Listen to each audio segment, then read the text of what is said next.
Welcome to the CrossFit Max podcast. What is going on, team? Thank you for tuning into another episode. This week's episode is actually brought to you by one of the topics our listeners asked us to cover. If ever you want us to cover a certain topic, send us a DM. We would love to cover it. We are enjoying making these podcasts, but it's always good to hear from one of our listeners. Hopefully you guys dig this episode. We're going into a little bit more of the business stuff about the process of opening the gym, the day-to-day stuff, and all that jazz. If you enjoy this podcast, please leave us a rating and a review. It allows our message to get out to new people, and we would greatly appreciate it. All right, let's get straight to it. All right. Second time's the charm. This is so frustrating. Well, we have encountered, for our listeners now, we have encountered our first redo of a podcast because the first time we recorded this, the sound sucked. So. And we are all about quality content. So here we are recording this podcast, episode number 8. Numero. Ocho. We're on number 8 here. Episode number 8 for our second time. So let's do it. Let's first hop is in. the worst, second is the best. Everybody knows that. Third is the one with the golden chest. No, it's the hairy chest. We said golden chest. And for those of you guys who do a lot of bench press, rock solid. Wow. Golden chest is way better. Yeah. We used to say hairy chest like it was a bad thing. Oh. Ew. You were probably a bully. I might have been. That's a topic for another day. It's all about positivity. We are now. 10-year-old Susie, different story. Okay. Banter topic of the week was I just wanted to hear how your half marathon went. Oh, yeah. Tell the audience about me again. What did you do? What was your time? Yeah, Ottawa half marathon went super well. My time was 1:58 in like 30 seconds or something. Wow. So that was pretty good. I was really happy with that. It's about a 5-minute, 30-second pace per kilometer for my running friends, if that means anything to you. For the non-running people, go out and run 1 kilometer at 5:30 and see how you feel. And then ask yourself, can you hold on to that pace for an hour and 58 minutes straight? For 21.1 kilometers. It was super hot in Ottawa, but it was one of the coolest experiences. So if you ever have a chance to do any of the race events on that Ottawa weekend, there was like a 5 and a 10K, there was a half marathon, and if you're savage like Justin, there is the full marathon. And there were like 40,000 people. So it was really like a wild weekend, such an experience, but the heat was no joke. People were literally dropping like flies. They were passing out on the street. It was kind of sketchy. I guess it's hard to push your limit, like push your threshold and do that for hours. Yeah, the without tipping over the edge. The edge becomes very blurred when it's hot like that because you're used to like what your normal edge is, but your body doesn't react the same way in the heat. Even like the race announcer right before the race start, they were saying like, it's really hot out there. Make sure you take water. Make sure they were like giving out wet cloths and stuff to cool you off. And they were like, make sure you use the wet cloth. Maybe today is not the day for a PR. Like they were saying stuff like that, I think, really trying to caution people from getting heat exhaustion. Wow. So sounds like more people needed to be drinking Element. Yes. What a plug. But yeah, otherwise the actual race weekend was so much fun. It was beautiful out. I feel like I ran a perfect race. I was really steady for the first like 15K, and my fastest Ks were right at the end. So as far as race execution goes, it was 10 on 10. Kudos to you. Thank you. I'm going to sign up next year. I don't believe that for 1 second. Definitely going to do the 5K. I like actually don't believe you for even 1 second. I'll do the 5K. Brandon always does this like little giddy smile and laugh when he lies because he never lies. And that's what he's doing right now. I'll do the 5K. I know you could do a 5K, but I know for a fact you're not going to spend money on entering a 5K. I would be down. And I would we'd actually all make be a down. mockery of you while you're doing it. I would actually be down to do a 5, maybe a 10K race. Yeah. No more than 10K. I believe it when I see it. Hey, I'm picking up on my running.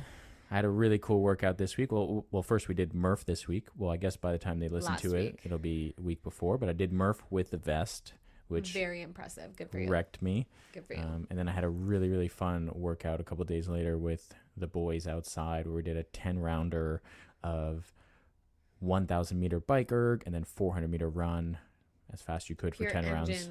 Yep. Pure engine workout. Yeah. Took 40 minutes. We did it out in the heat. Sun was beaming down that morning. We pull out the bikes. Oh my God. Speaking is hard right now. Pulled out the bike ergs and absolutely crushed that workout. Also, I guess we'll talk about our client of the week first, because it's relevant to your half marathon. Pew, pew, pew, pew, pew, pew, pew. Oh yeah. Client of the week. Which is super well deserved, and we're calling her out this week because she did the half marathon with you, and her name is Marie-Alice, or short for Malice. No, Malice is short for Marie-Alice. Yeah. Yes. Malice, my girl. She has been my diehard training partner when it comes to, well, actually for everything, but especially we did all of our training together for the half marathon. We actually ran together on the day of. She definitely put the team on her back for the first half of that event. I was just trying to keep up with her, and we finished really strong together. So that was awesome. So shout out Malice. She's been absolutely crushing it. Yeah, she's been doing 4 or 5 workouts a week in CrossFit alone, and running plus 2 to 3 runs per week. Yep. Which is just really impressive. Also, like, just all of the life things like going on. So super dedicated. Something that I really want to like highlight about Malice and why she's such an inspiration is she finds a movement or a skill that she wants to learn at CrossFit, and she attacks it and applies herself and takes extra time before and after the group class to sort of build on that skill. So it started with handstand push-ups. She would take some time after every class and work on her handstand push-ups until she kind of unlocked that skill. And then she toes to bar. Yeah, she went after her toes to bar. She was taking a lot of time after class. She was so frustrated when it would be like time to do toes to bar in a Metcon. So I think she like let that fuel her system to spend time after class to work on the toes to bar. Absolutely. And this week we had a workout and she was killing it. She was like doing 10 to 15 toes to bar in like a 30-second time frame. Yeah, she really went from not having her toes to bar to like a machine toes to bar in a matter of weeks, because she was really practicing. Every time she came to the gym, she would take a few moments to practice her toes to bar. And now she's working on butterfly pull-ups, and they're looking killer. So 10 on 10, somebody who just puts her head towards a goal and gets after it. I love this quote. First one in the gym and the last one out. That's her. That's her. She's always early for her classes, and then she always spends time after class doing things. And that's really, if you have like a certain skill that you want to practice, it's hard to practice only within a 60-minute time frame and then really develop hard on that skill. Yeah. When we're doing the group class to really develop all of the skills that you want to get if they're not being programmed that day. So yep. And she's been killing it in the gym, so it's been really fun to coach her. I absolutely love working out beside her. She gives me a run for my money. Yeah, she gives everybody a run for her money. But yeah, so shout out to her. Malice. And also she's just full of energy. She's always happy. Just wonderful, wonderful person to have around. So yep. Okay, let's get into today's topic of conversation here. Oh, damn. What are we talking about? This actually comes from one of our clients at the gym. He had a question, and he wanted us to cover this topic of conversation. Max. Shout out to client Max, not the dog Max. Doggo Max, he doesn't seem to give us much in terms of requests. Just pretty slack. Food and cuddles. He goes, can I have some of that? Whatever you're eating, can I have some? So Max had a kind of a 2-part question. The first part was he wanted to hear about like what is the business side of running a CrossFit gym, and then he also wanted to hear about our experience with dealing with CrossFit HQ, if they give us any sort of support, or if there's any communication with them. So yeah, we wanted to kind of build this podcast around that question. And we also wanted to throw in a little bit about how we got the gym up and running and the process of opening the business. Yeah, I feel like our sort of take on this, and we kind of know where we're going with this podcast because we've already recorded one, which you guys will never hear, sad day. But I guess the goal here is we're really going to talk to you about the details that how did we go from two trainers living at home to actually physically getting approved for a loan and opening a CrossFit gym. Yep. Let's start them. So tell them where it started. Where do we start? Well, I think we'll start with the beginning process. We obviously had the idea like, okay, we want to open up a CrossFit affiliate, a CrossFit gym. So that process begins with the idea, and then we got to do the most important piece, which is, all right, where are we going to get the funds to open this business, and how much is it going to cost? The first question is, okay, cool. Now, how do we get money? Yep. So we hopped on a call with the bank. Yep. Because they have the money. Yeah. And we basically were like, here's our plan. We would like to open a gym. What do you need from us in order to approve us for our loan? Mm-hmm. Yep. And we got a very big wake-up call. Yeah. Well, they're like, okay, in order to do that, in order to get this money, you need about 18 different things. So we got that list of things that we needed to do, and we started chipping away one by one. Yeah. Simple things like making a business plan. Well, I don't think simple is the proper word for what we had to do. Well, what I meant is like those things were very like, okay, well, let's just do it. Yeah. Other things were much more complicated, right? Like finding a location and stuff like that. Yeah. So I didn't mean that it was simple. I just meant that of the arduous tasks that we were given, writing the business plan was more on the simple side. But yes, things like we had to come up with a concept. We had to start our business plan.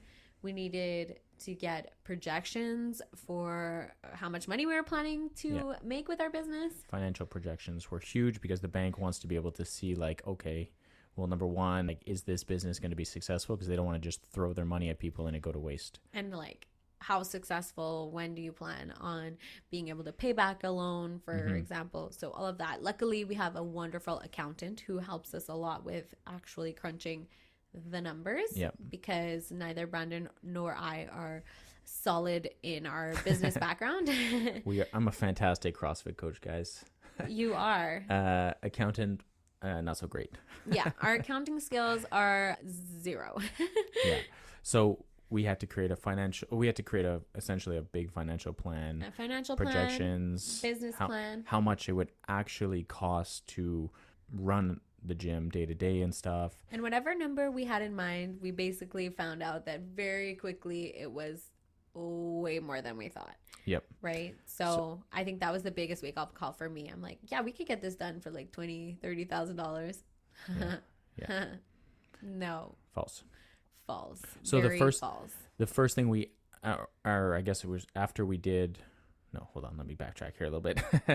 First thing that was important is that we needed to know how much the biggest expense for the gym would be, which is the rent. Right. So in order, minus the startup cost, the rent is our biggest like ongoing. Yeah, the day-to-day expense, the rent is the biggest, and we know nothing about how much a commercial space cost in rent.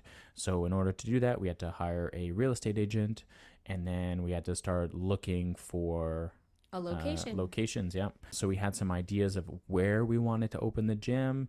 We started going actually into buildings and looking at pricing and getting numbers, knowing how much square footage cost, how much it would cost to heat the place or cool the place, and all that stuff. So we found a few different locations. Yes, and then from there, we approached the bank. We had our business plan. We had our financial projections.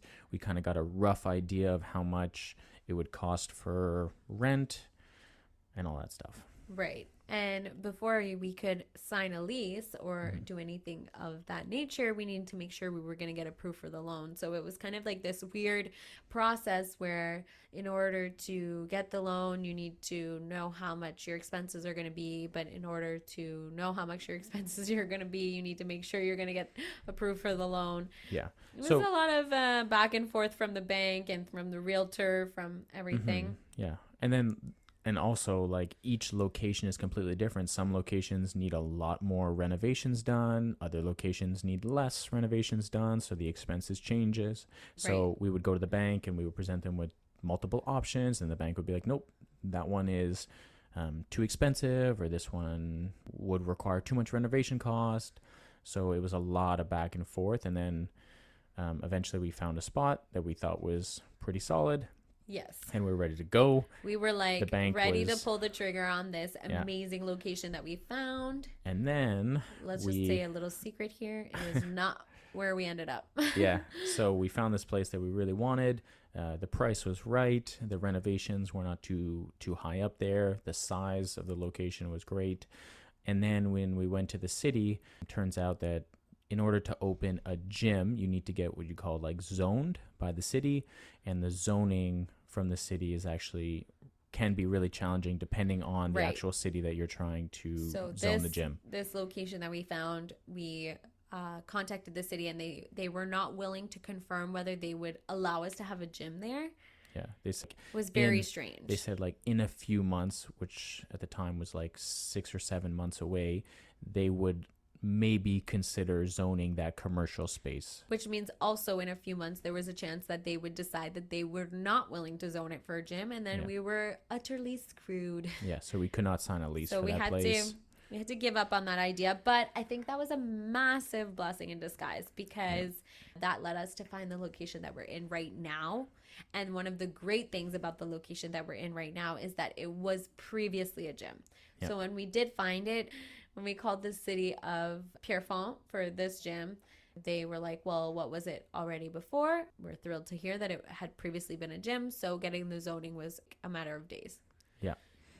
So that was really good. When we found this place, though, it was an old school bodybuilding gym that needed a ton of renovations. Yes. And she was not cute. That required a lot of work and also more money. So we had to do things like paint the entire place. We had to rip up the gross purplish tiles that were on the ground. I'm still saying that the tiles were orange, not purple. We should look back in the photos and see this, but yeah, so they had like old school tiles that were just absolutely disgusting, that we had to hire contractors to come in, remove all the tiling. We had to hire contractors to paint the entire place. We had, shout out to Justin for coming in and doing a ton of electrical work. There was these old school neon lights that had to be ripped down, and then Justin put in all these beautiful LED panels.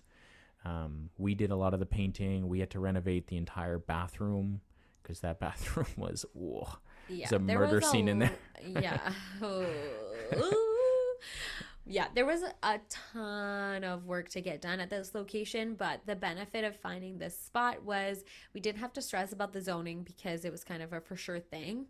And we were able to be on a street with windows and have like 3 times the amount of square feet as we had been originally looking at. So in the area we had been looking at prior, it was more of a commercial industrial space. So it was more like a warehouse without windows and stuff, which is typically what you see for CrossFit. So pretty standard, but we're definitely spoiled here with our big windows in the front. Yeah. And because the maybe neighborhood was more desirable, the rent that we could afford would get us about 2,000 square feet. And what we have here is 6,000 square feet. And my goodness, am I grateful that we have such a big space. Yeah. I'd also say that because this place was vacant for longer, so it wasn't just COVID that put this gym out of business. It was like several months prior to COVID.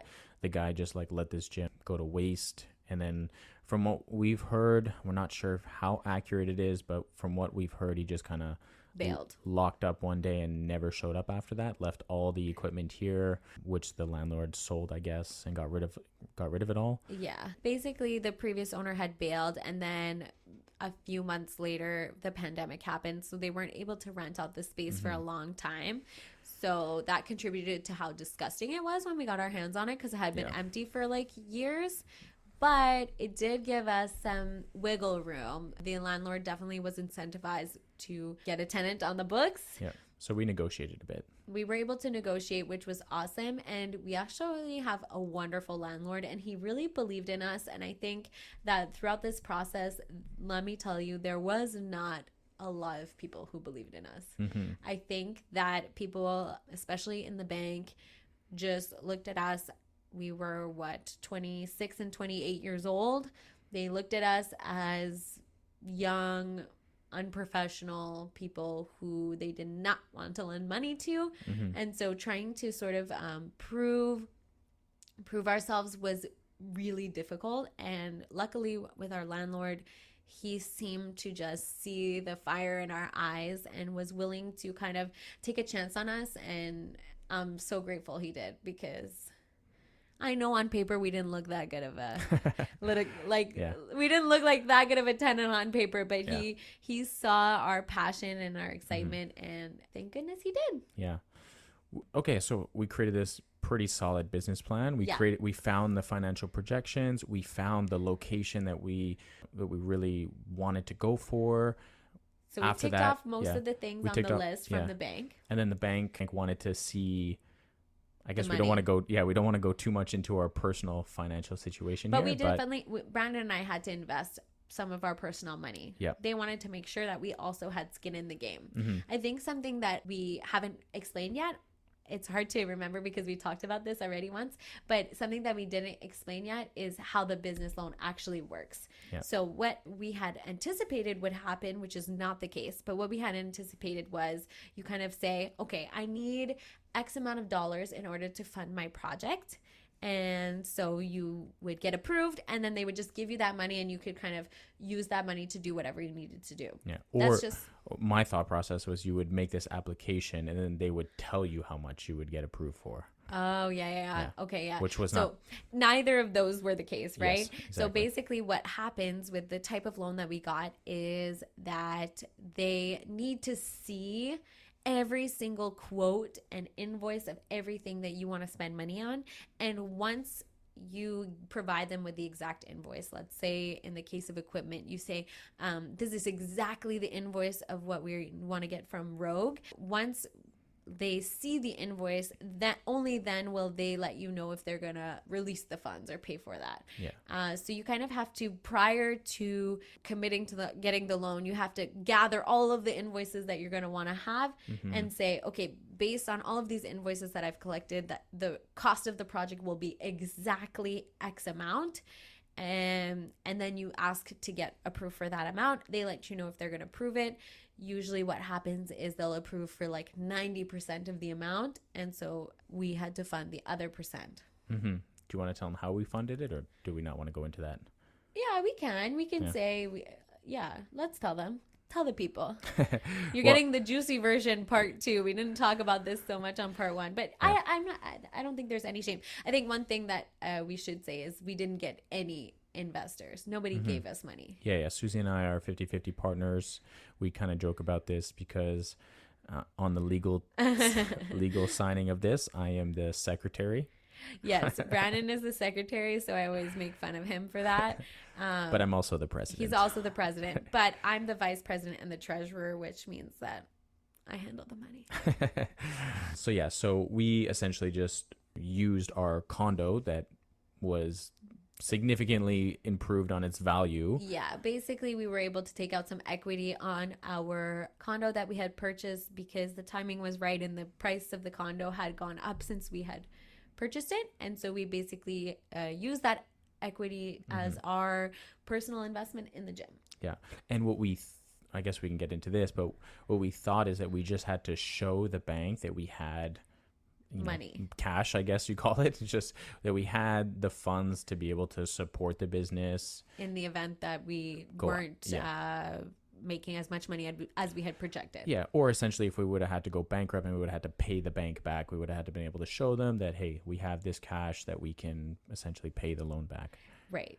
But what we found, so there was really just a few major quotes that we had for opening the business. There was the cost of the renovations. Well, there was the Rogue order, right, which was the biggest expense. Then we had our flooring, which was the second biggest expense.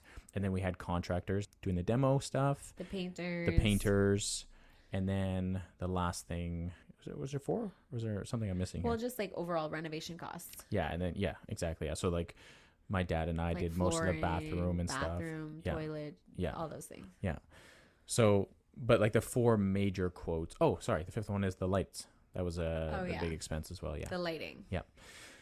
So when we finally get approved, we're talking about this in like a 20-minute podcast here, but this was several months. This was like 7-8 months of hard work of going back and forth with the bank. And we're doing all of this and we don't know if we're going to get approved. So it was such an emotional time. Stress was really high because you're just like, okay, the bank said we need XYZ. You get them XYZ and then they're like, but we need ABC. And then you get them ABC and then you go back and then they're like, you need whatever EFG, and it just was almost like this never-ending cycle, and these highs and lows and all of the things that they kept asking for almost became more and more complicated and more stressful. And we're doing all of this with the belief that we are going to be able to eventually open this gym, but it's not guaranteed at that moment. We're still in the whole application process for several months, and it's like a full-time job, like literally trying to apply for all these things, and like we're meeting up with contractors and we're trying to find locations, and all this is happening while we still don't know if this is actually going to happen because the bank hasn't approved it. But once we got all of our, I guess, ducks in a row, or finished, the whole alphabet that the bank actually needed, then from there they gave us okay, you've been approved for X amount of dollars. Oh no, you've been approved for all of the quotes that you've presented and us with. And not a penny more. Yeah. So all of the quotes that you needed, here is your approval for this. And they give us the green light. And then it's like, okay, then we signed for the lease. Then we place the order for Rogue. Then we place the order for the flooring. Then we hire the contractors. Yes. And as soon as we get the go from the bank, and then they're like, all right, you have this amount based on your quotes, go and start your business, go and start it. So we signed for the lease, and we're doing all these things. And now that we've signed the lease, it is crucial for our business to open up as fast as possible. As fast as possible, because now we're bleeding money. Every day that we don't open, we're essentially losing a lot of money. Yes. So it is crucial for us to open the gym as soon as possible. So as soon as we sign the lease, we instantly order the things that are the most important, that are going to take the longest period. So the equipment and the flooring, both were quoted and estimated 4 to 6 weeks of delivery. Yes. So we placed this massive order for Rogue, which I guess we can get into in a second, which was so cool to receive. But we placed this massive, like Christmas on steroids, massive order from Rogue, and then we placed this huge order for our flooring. And then essentially we hire the contractors to start doing the paint and the demo and all that stuff. And these guys are pretty quick when they come in. They just want to get it done as fast as possible. The demo, ripping up the flooring, was, 3 days, I think. Yeah. And then the painters guys came in. They had a schedule as soon as like the demo was done. Actually, before the painters, we had to get the lighting done. So Justin and I worked really, we worked really, really hard. Justin spent some late nights here. Even on his vacation, he also came on his summer vacation to come and do all the lighting. So one of the things that we had done we contracted for, was the painting of our ceiling. So it was a really, really gross white, yellow suspended ceiling, and we wanted to paint that entirely black. And it's we're talking a massive gym. We're talking 6,000 square feet for the listeners who have been here or are members here. They know how big it is, but it's a huge surface area to cover. So Justin and I worked really, really hard to get the lighting up. And then the painters came in. They painted the ceiling. They painted most of our walls black and white. Yes.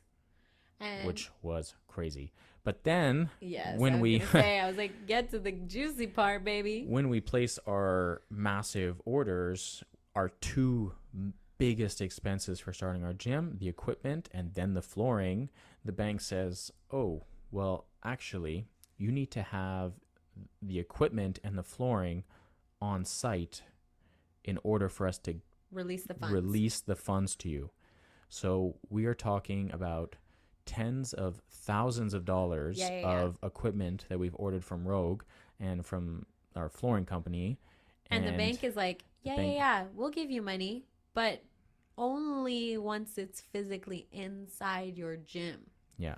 So Susie, and this is after we've signed the lease. This is after everything is now completed and ready to go. So we look at ourselves and we think, what are we going to do right now? So basically we had to scramble to... Let's just say the condo, the value of the condo definitely helped in that situation.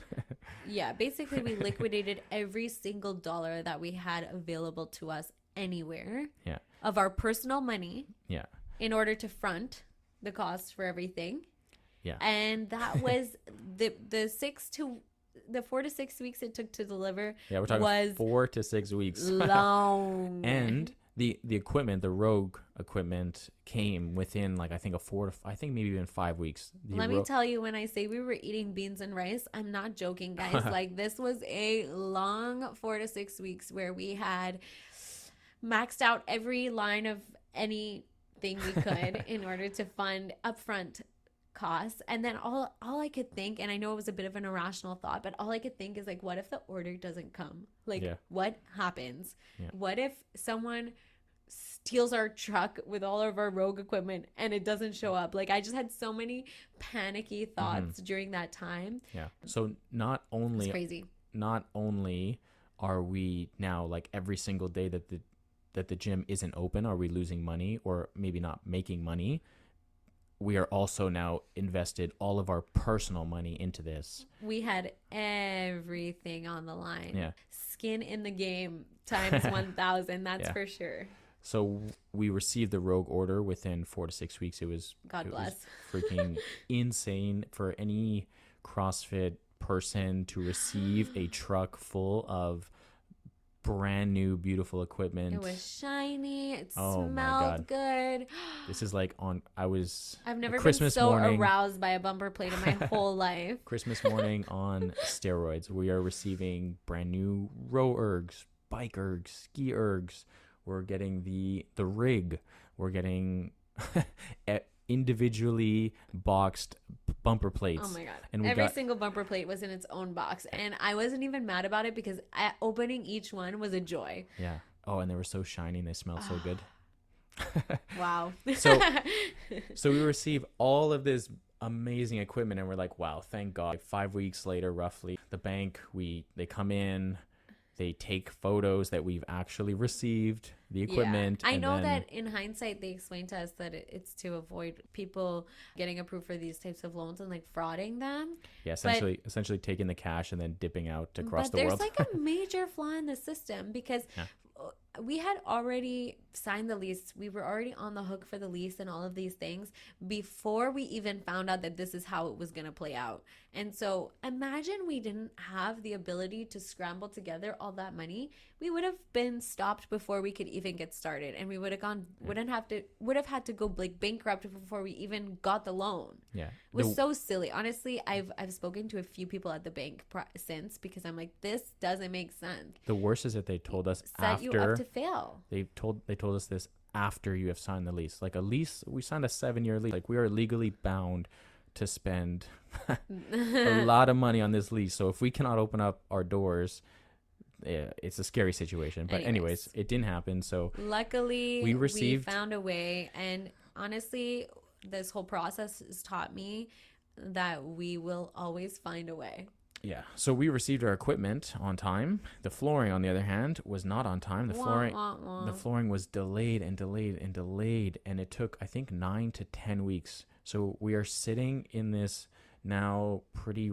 The gym was basically ready, but it just didn't have floor. Yeah. And you can't you just can't do CrossFit with like cement flooring. You just can't do it. Yeah, so and it was like gross, the floor, because we had ripped up tiles. So we really needed the rubber mats. Yeah, so eventually the rubber mats came, and oh my goodness, this is a full story in itself here.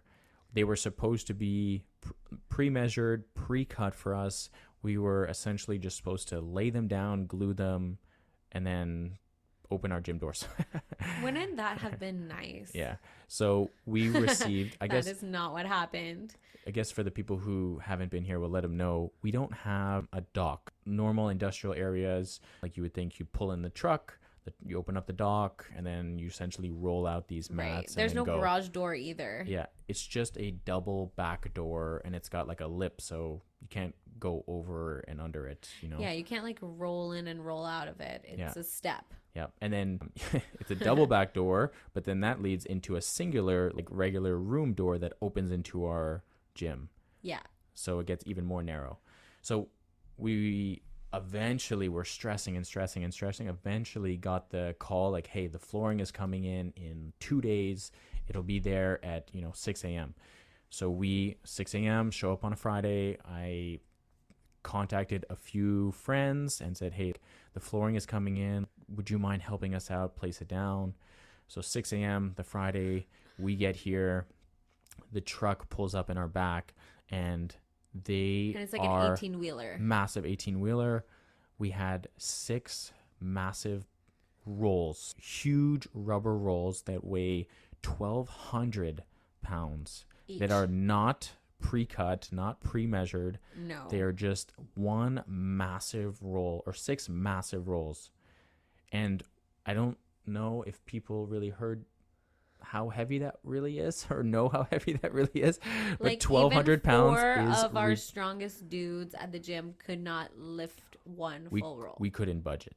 You could roll it. You could barely roll it, but you couldn't even shift the direction of it. So 6 a.m. the truck pulls up, and the truck has them in the pallets at the very back of the truck and says, like, okay, like, take them out. There's no forklift to get them off the truck. There's nothing to get them off the truck. And he says, all right, like, take them down. It was chaotic. So Susie and I are like, well, dude, like, there's nothing, we cannot take these things off. So we call the flooring guy. They end up getting a tow truck. Yeah, for a car. For a tow truck to hook the chains pallet. On. Yeah, the chains around the pallet to pull it out of the truck and onto the tow truck. And then the tow truck brought it down to the floor, wiggled it off his thing, and then said, okay. After he finally got the 6, it was like, all right, you have these massive rolls. And outside the building. Outside of our building. Oh my God. Now, this is crazy. Now what do we do? So we had to, luckily we had a few guys come in, and shout out to all those boys who came in and helped us. We put in oh my 15, 16-hour days at this time. So we're in full panic mode. We have these 1,200-pound rolls outside of our gym. Yeah, we can't leave. So that's all of our money there rolled up in those 1,200 pound rolls. Crazy. We can't just be like, oh, we're done for the day. Let's head home. So wild. So we had to go inside of our gym, measure the full length of what we want. So the mats are 4 feet wide. We had to measure the length, go outside, unroll these 1,200-pound rolls to, let's say, 50, 60 feet, whatever we wanted. In the parking lot outside, cut it, re-roll it, and even those little re-rolls were chunks. So heavy that we couldn't just lift them and bring them in. We had to put them on a dolly, pull it over the lip of that back door. It's like a 3-man operation just to get the little part in. Roll it in, unroll it, push it against, glue it, and so that getting the flooring down was brutal. Yeah. Brutal. But it looks amazing. So it really turned out well. That was a 5-day affair where we were working 12 to 15-hour days inside the gym. I think that was the point where I was really starting to question everything. Why are we doing this? Yeah.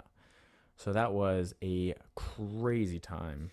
That was fun, though. But in the end, we It makes a great story. Finally got the floor done. And then Shout we had out to the boys who helped out, because we would not have done it without them. We'd still be trying to lay those floors. Yeah, shout out to especially Luca. If Luca listens to this, he helped out like crazy. Yeah. So that was our process of actually physically, how did we go from we would like to open a gym to now we have a fully functional up and running gym? Yeah. And then kind of to go into Max's question, what is it like run the gym, day-to-day stuff? I guess my primary tasks are to handle kind of like all workout related stuff. So the programming of the workouts, right. The most of the coaching. We have Coach Sean who coaches now. Also Susie's been coaching as well. Heck yeah. So we have some coaches, but as far as like my side of things, like that is my primary focus. Susie? Yeah. I focus more a little bit on the administrative side of the business. So managing the emails, the clients, which takes the payroll, the accounting, minus the actual like crunching of the numbers right at the end. Our accountant does that part, but I do all of the telling him what numbers to crunch. Yes, exactly. Yeah. Calling Revenue Quebec, which I have to do more often than I'd like. The worst thing ever. So yeah, just more of the administrative side of things, and then Brandon and I kind of share the load of the social media and that sort of thing. Yeah, there's a lot that goes on behind the scenes. I do the podcast editing also, so shout out to me for that. Yeah. There's things like that. Like we create the podcast, so this takes time. Then we got to edit the podcast. Then we have to record the podcast for a second time because the first one didn't work. God, I hope this one works. And then there's like the little thing, like even the social media stuff, like making sure we're posting on social media, making sure we're posting on stories. We also have been creating fun events throughout this whole process. Right. Reaching out to companies for sponsorships for our events. Yeah, we have 2 events coming up. By the time you guys hear this, in a couple of days, we're having an open community workout, and that's just trying to just have like a fun social event. If you have not yet signed up for our event, Friday, June 9th at 6 p.m., you're missing out. It's going to be a fun time. It's going to be super fun. We're going to go for beer after at La Brosse Brewery. You know what? Actually, something that I would say, one of the big things about running a business and what I've started to learn is running a successful business. And I will say that we're doing quite well considering we've only been open less than a year, is really about building relationships. So building relationships with our clients, building relationships with other businesses. So right now we're working on building relationships with Omnivore, with La Brosse Brewery, and it just building a community, not just inside of the gym, but outside of the gym. Yeah. How do you say Jordan Physio, building that relationship. DJ Navidad. Yeah, anyways, I just think that this sort of broadening running the business is thinking outside of the box and not just physically running group classes, but how can we make an impact on our community? Yeah. If we just focus on just the group class, we just coached a group class and then on their way, we wouldn't be getting new clients coming into the door. We wouldn't be doing fun events. Yeah. We wouldn't be building relationships with other companies or other people. And I would say, getting new people in the door, that's kind of the most important and one of the hardest parts. So if you have any friends, now's your chance to invite them to our community workout on Friday at 6 p.m. So that they can also feel the joy of CrossFit Max. We also have our competition later in July 8th, which we're now at 50% capacity. So I'm super stoked about that. Very cool. Those little things add up a lot of our day-to-day time, along with actually being humans and trying to live a life. We don't have a life. Life is for the weak, honey. Yeah. So there's a lot of, and obviously like cleaning the gym, like those little things. Yes, we are the janitor as well. Right after this podcast, we're going to have to vacuum and mop the gym because we had running today and the mats that we waited so patiently for and took so long to put down are filthy right now. So we got to do some cleaning. Yeah. So there's a lot of like little things and day-to-day stuff. I think that there was a lot of glamour in my mind about what it would be like to own a business. And there is a lot of reality of scrubbing toilets and washing floors that goes along with being an entrepreneur, but I wouldn't change it for anything. It's definitely one of the most challenging but equally rewarding things that we've done to date. Yep. And then I guess we'll answer Max's second part of his question here. Yes. And he wanted to know a little bit more about CrossFit HQ, which right. I'm not actually sure.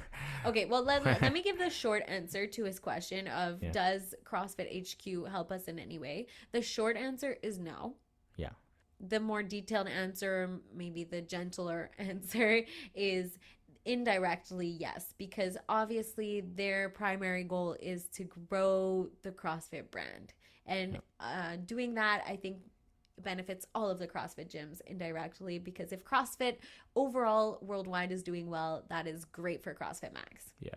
I think my vision of what CrossFit HQ should be doing is just fighting the battle of CrossFit being a safe and very healthy way of exercise.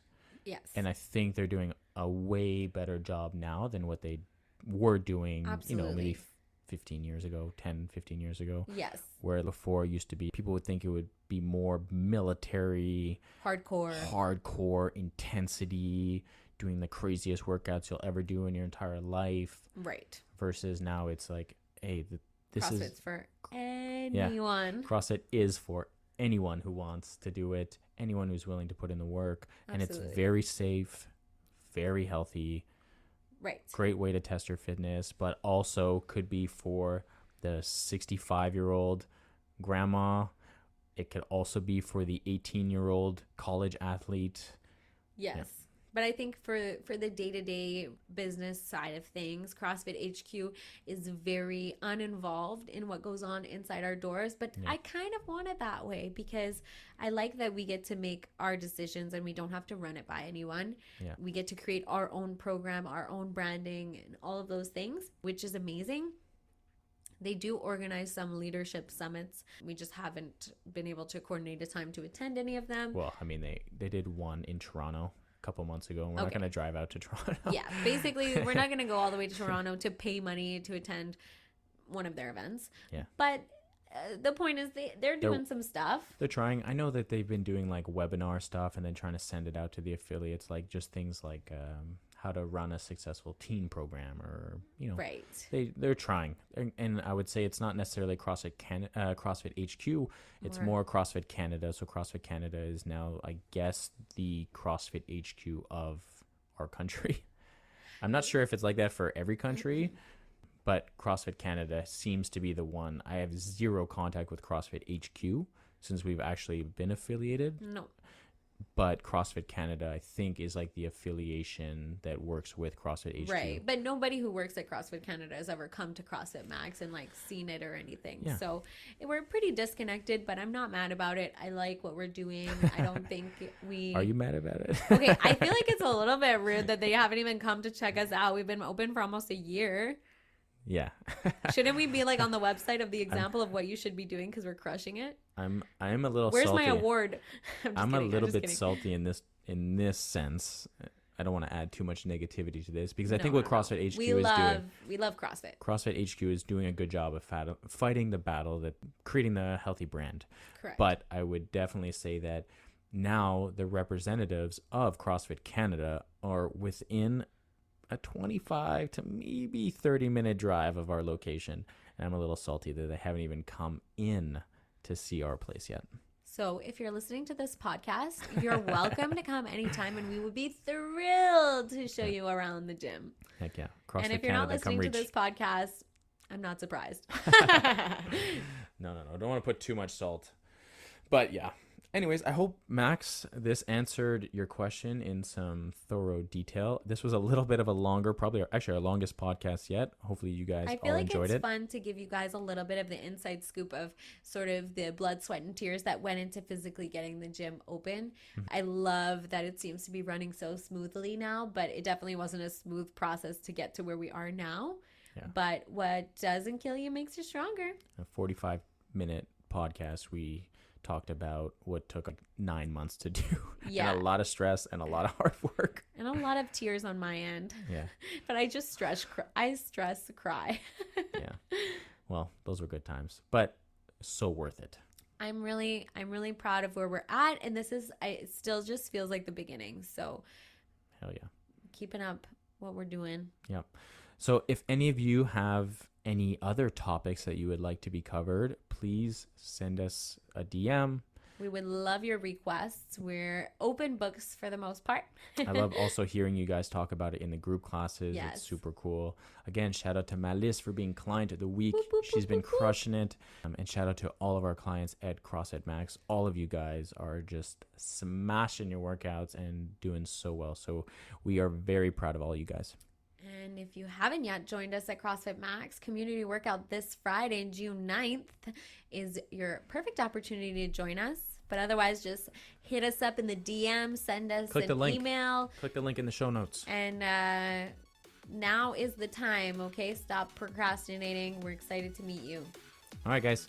Have an awesome rest of your day. See you later. We'll catch you in next week's podcast that drops or maybe the recording number 3 of this one. No, just kidding. Every Wednesday. All right. Bye, team. See ya.